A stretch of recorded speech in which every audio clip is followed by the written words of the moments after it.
2부입니다. 1부는 고정 댓글에 링크 달아 놓을게요. 여러분 안녕하세요. 저는 오늘도 기분 좋게 출근했고 아직은 잠시 여유가 있어 이렇게 살짝 들어와 봤어요. 여러분들이 써주신 댓글들 다 읽어봤고요. 정말 감사합니다. 거기 달린 대댓글은 아직 다 못 봤지만 나중에 퇴근하면 또 차차 읽어볼 생각이에요. 여하튼 들어온 김에 몇몇 질문에 대답을 좀 해보자면 일단 제가 소송을 선택한 이유는 이거는 그러니까 저 혼자 생각을 한 게 아니고요. 변호사와 충분한 상담 후에 내린 결정입니다. 저도 몰랐는데 보니까 협의 이혼의 경우 재산 분할에 대해서 어떤 세세한 명시가 안 되어 있고요.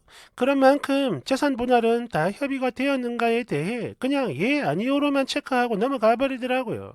그리고 소송 이혼을 하게 되면 이게 또 한다고 해서 곧바로 소송으로 들어가는 게 아니고 그 전에 조정 절차를 밟게 되는데요.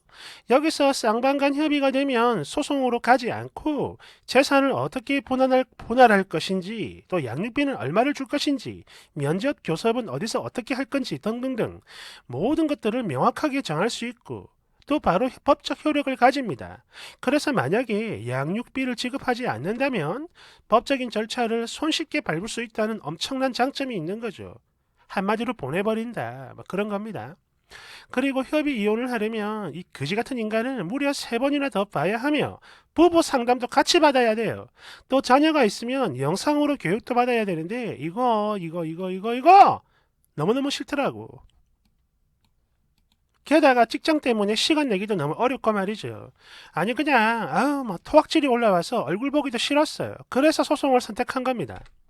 막말로 조정 기일 잡혔을 때 협의한 대로 마무리하고 얘기가 잘 끝나도 이게 끝이 아니잖아요? 안 그래요?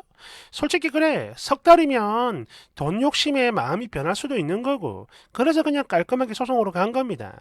그리고 집 명의는 원래 공동이었어요.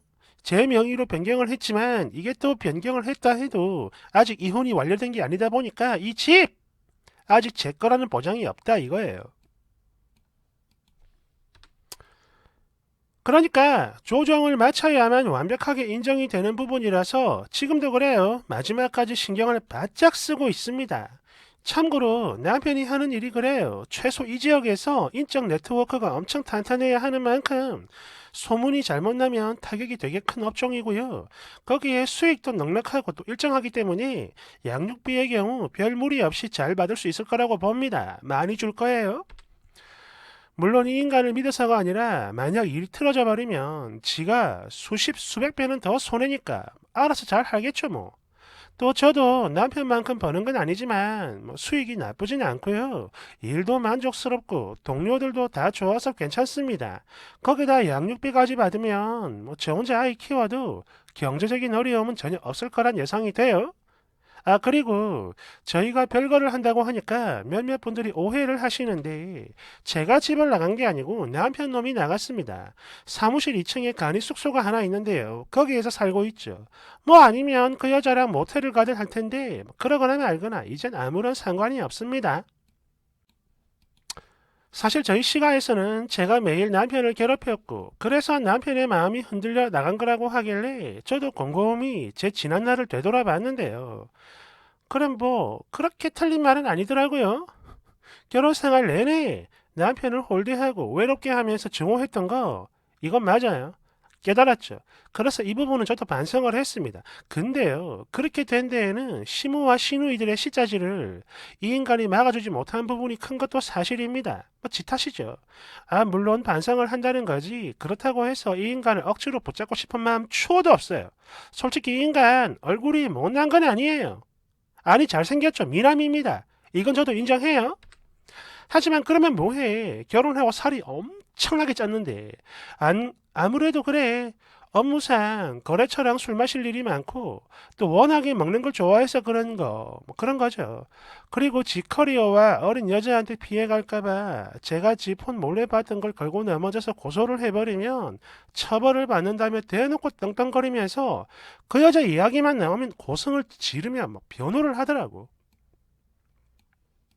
아무리 버린 놈이라지만 이런 꼴을 보는 건 좀 열받습니다. 지금 생각해도요.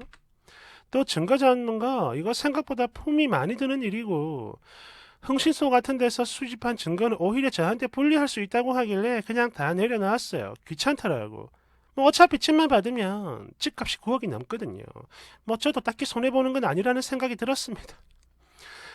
뭐 사무실 찾아가가지고 이 두 연놈들 쌍으로 확 뒤집어 버릴까 생각을 한 것도 사실이지만 이제 와서 이게 무슨 의미가 있나 싶었고, 특히 양육비를 잘 받으면 남편 놈 사업도 잘 돼야 하니까 그냥 넘어간 거죠.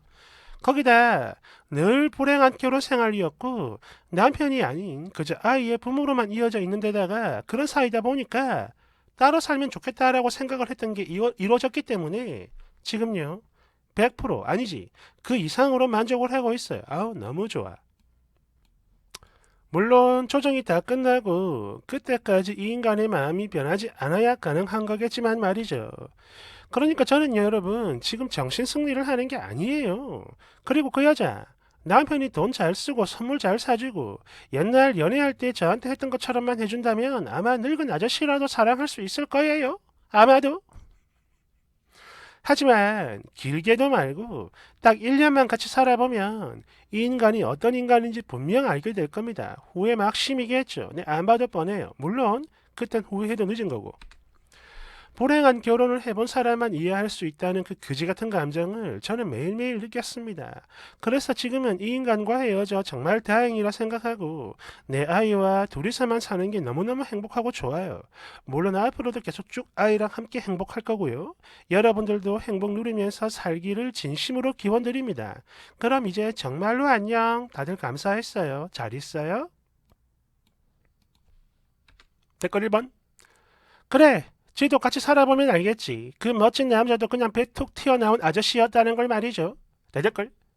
애초에 멋진 남자라고 생각을 안 해요. 그냥 돈줄이지. 나중에 먹고 살만해지면 지 또래 남자한테 눈 돌아가게 돼 있어. 깔깔깔깔. 2번. 어이구야. 어린 여자아이가 비위도 좋다. 유부남인 것도 모자라 아이까지 있는 남자. 아니 이게 뭐 좋다고 만나는 거야. 아니 미혼 중에 능력 좋은 사람 꼬실 능력이 없는 건가? 왜 유부남을 만나는 거야? 나중에 지도 이혼당할 텐데. 됐으니 톡을 보니까 누구씨 이러면서 서로 맞존대를 하더라고요.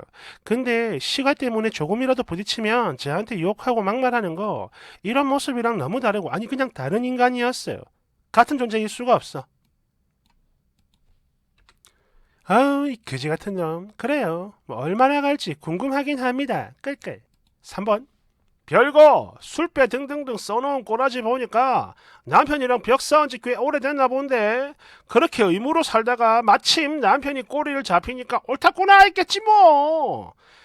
집 명의 다 받고 양육비 두둑히 받고 취집 잘 갔네. 그래 9년 동안 인내심 하나 끝장나게 좋았다. 내 댓글. 연병 야 맞벌이도 취집이냐? 아무데나 가져다 붙이지 마. 이 방울뱀 같은 놈아. 됐으니 자식이 있으면 이혼은 절대로 안 된다던 저희 아빠도 그래 우리 꽁꽁이 너 참 많이 참았다 이렇게 말씀을 해주셨어요. 솔직히 저희 부모님 때문에 못하고 있던 것도 사실이었는데 이렇게 말씀을 해주시니까 아무 망설임 없이 이혼도 하는 거죠. 물론 그렇다 해도 이건 너무 죄송하고 면목 없는 거지만 그래도 이제 그만해도 된다 이러시니까 너무너무 좋더라고요. 4번. 이제 알겠네. 쓰니 남편 세무사고만? 깔깔깔깔. 아까 거래처 어쩌고 저쩌고 하지 않았습니까? 세무사도 거래처 같은 게 있나? 뭐 잘 모르니까 패스. 5번. 길어봤자 3년이다. 그 어린 여자한테 다 털리고 쓰니한테 올 거야. 절대 받아주지 마세요. 알겠죠? 네, 됐으니 네 절대 받아주지 않을 거고요. 아니 그 전에 이 인간 저한테 다시 오지도 않을 겁니다. 자존심 빼면 시체인 놈이니까요. 그 여자 해고하고 잘못만 인정하면 내가 없던 일로 해주겠다고 했지만 끝까지 거절하고 가출까지 했던 인간인데 저한테 오겠어요? 하지만 정말 만에 하나 혹시라도 다시 돌아온다고 하면 지금보다 훨씬 더 자존심 뭉개버리고 발로 뻥 차버릴 겁니다. 어딜 감히 끼어들어와. 6번. 축하드립니다. 끝까지 마무리 잘 되길 바라고요. 아이랑 두 사람만 행복하세요. 됐으니 정말 감사합니다. 나중에 마무리 다 되고 나면 후기 꼭 들고 올게요. 고마워요. 7번. 저기요, 변호사 선임하면 비용이 얼마 정도 들어가나요? 저도 지금 그 망할 자식이 이혼을 안 해주고 버티고 있는 중이라 서류 정리만 하면 되는데 이랬으니 저는 총 3곳을 알아봤는데요. 소송까지 가면 기본 500부터 시작을 한다 그러고 재산을 넘겨받는 거에 한 5에서 7% 정도 성공 보수가 붙는다고 해요. 근데 이게요. 조정 단계에서 마무리가 되어버리면 대략 300 정도입니다. 아, 부가세는 별도예요. 그리고 만약에 운이 안 좋아서 상대가 항소를 해버리면 2심, 3심까지 가야 해서 그때부터 다시 시작하죠. 돈도 더 들고. 시간도 최대 3년 이상 걸린다고 알고 있어요. 8번. 보통 불륜 커플이 오래 못 가는 이유가 뭐냐 하면 말이죠. 지금 당장이야 세기에 불타는 천년의 사랑이라고 생각을 하지만 시간이 조금만 지나도 서로를 못 믿어가지고 의심을 하다가 결국은 뭐야 시궁창이지 파투가 나는 거야. 왜? 서로가 남을 배신하고 만난 쓰레기니까 깔깔깔깔 못 믿는 거야. 9번. 그렇지. 사이다 복수. 그런 건 그냥 남들 입대기나 좋은 거지. 저도 이게 제일 좋다고 봐요. 쓰니 참 멋있네요. 강단이 있습니다. 사실 완전히 확 뒤집어 버리는 게 최고의 사이다이긴 합니다. 그런데 그렇게 하면은 사실 그거를 시전하는 사람도 많이 힘들고 또 그 뭐라고 하죠? 좀 지치는 게 사실이죠. 그런데 어쨌든 양육비 많이 주고 집도 주고 이렇게 해가지고 그게 또 법적으로 보호가 된다면 이것도 썩 나쁘진 않다고 봅니다. 돈 많이 주면 장땡이지 뭐. 안 그래요? 감사합니다.